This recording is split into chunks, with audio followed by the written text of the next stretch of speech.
This is the Dollar Tree cube jar, the one that is similar to the Libby jar.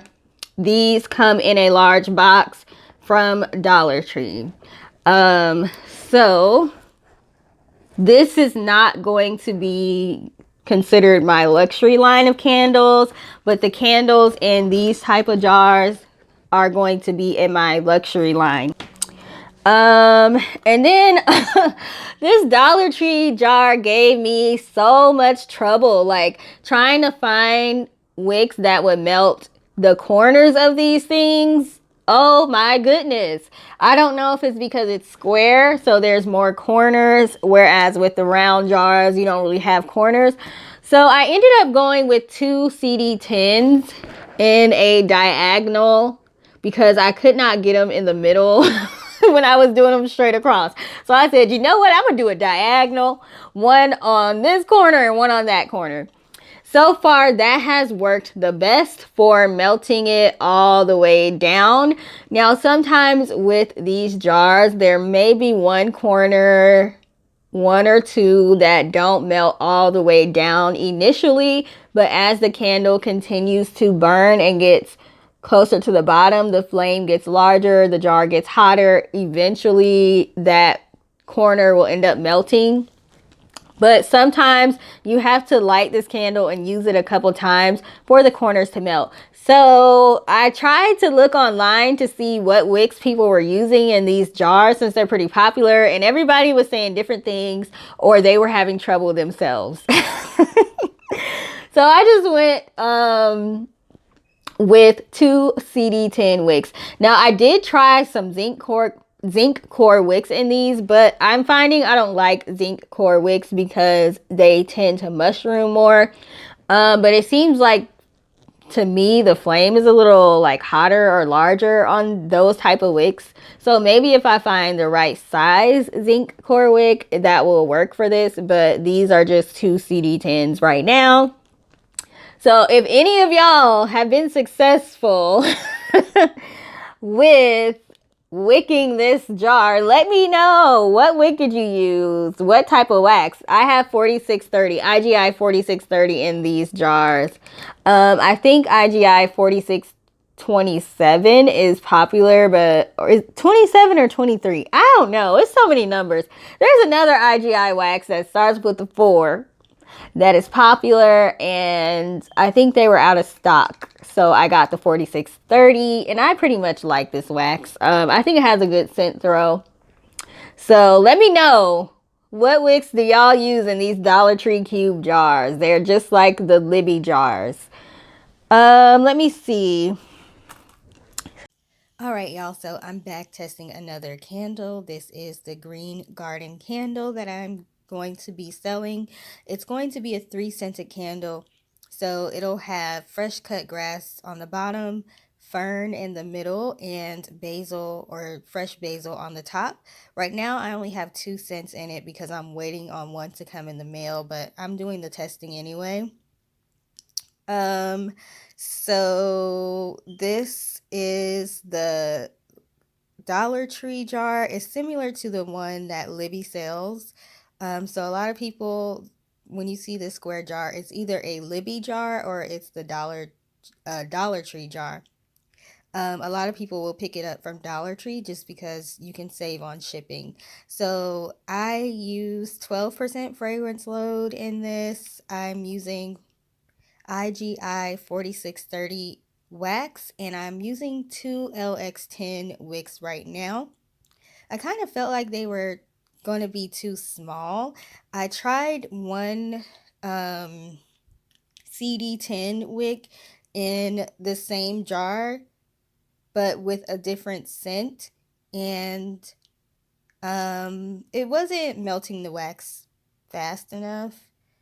The sides were kind of still there even after like hours. So I decided to try 2 wicks to see what happens, to see if I can get the sides to actually melt. So this candle has not cured at all. I just made this a few hours ago, but I'm not really testing it for the scent right now. I'm just testing it for to see if the actual wicks work or if I need to use a different wick.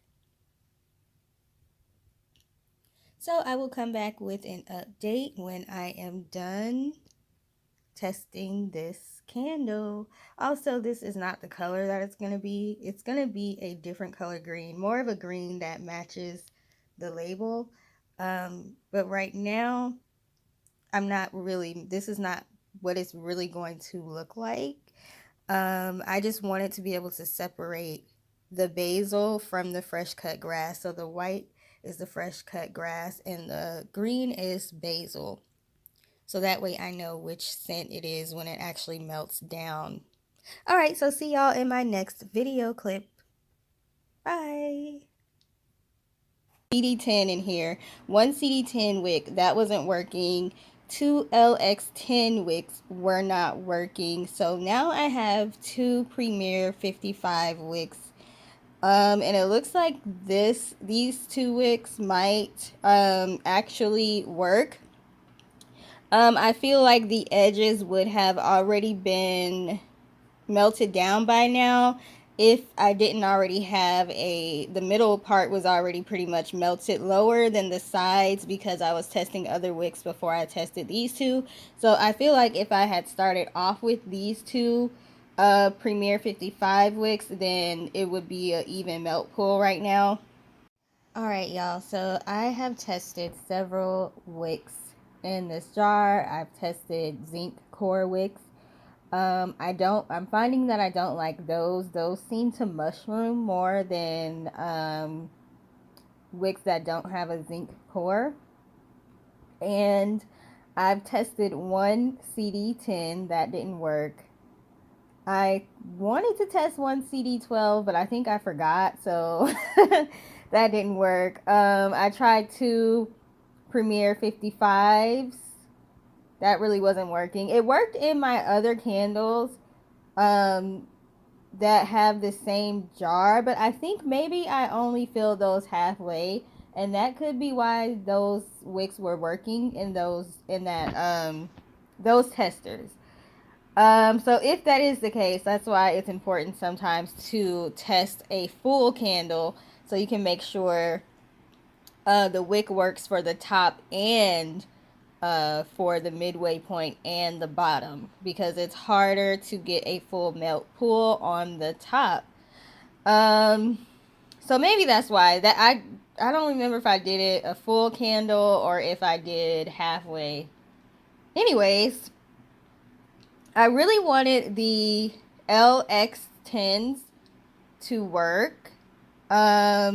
Because I like the way that those burn. The flame wasn't too large, and it pretty much did almost give me a full melt pool. But it wasn't quite where it needed to be. It looked like it was gonna possibly start tunneling or keep tunneling. So right now I have two CD10s, and it looks like that's going to be the best wick for this jar. Of course, it can vary with the different fragrance oils and waxes. This is 4630, IGI 4630 wax. I don't really like it when the flames are this high. I know some people might find this acceptable. I really don't like it. It makes me a little nervous. That's why I was really hoping that those LX10s would work. But this is going to be the best way to get a full melt pool. Now, I will say with the LX10s, even though it wasn't a full melt pool, it still smelled very strong. So anyway, we will see how this does as it melts down.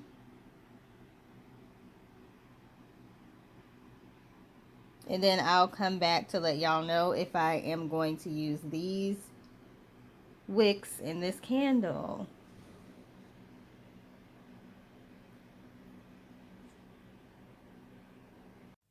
Alright, so I am testing my sea orchid candle right now. This is made with sea salt and orchid from Candle Science. This is the cube jar from Dollar Tree, and I have two CD10 wicks. So, just testing to see if I can get a full melt pool. And trying to make sure the flames don't get too large. Like right now, I feel like they are larger than what I would want, but when I tried smaller wicks, it was not melting the wax all the way to the edge. So hopefully this works out because I am tired. I'm tired of testing candles and wicks at this point. Wicking is like the worst part of candle making, I swear. So I will come back with an update. This one is a little sloppy because it's a tester, so I wasn't trying to be extremely careful. Of course, if I was selling this candle, it would not look like this at the top. But anyways, I'll come back and let y'all know what my progress is. As you can see, the corners can be pretty stubborn. So we'll see if by the time this candle gets to the bottom, that corner actually melts. If the corner melts, then that's great, and I'll probably keep using this combination.